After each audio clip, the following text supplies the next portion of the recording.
দাদা, কোথায় যাবেন দাদা? দাদা আমাকে একটু হসপিটালে যেতে হবে, ইমার্জেন্সি আছে।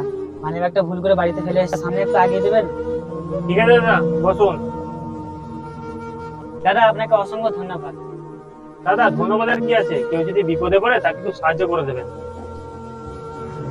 এলে 50,000, এর থেকে বেশি আর দিতে পারবো না। দাদা 5,000 টাকা দিন দাদা। না না, এর থেকে বেশি আমি আর দিতে পারবো না।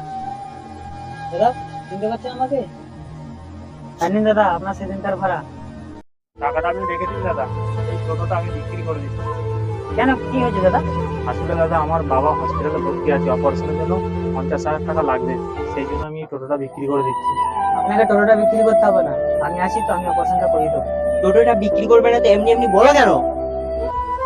ঠিক আছে তো, তাড়াতাড়ি ওঠো, কাজ যেতে হবে। কাউকে তুমি সাহায্য করলে তার সাহায্যের প্রতিদান একদিন না একদিন তুমি ঠিক পাবে। ভিডিওটা যদি ভালো লাগে অবশ্যই like, comment, share and subscribe করবেন।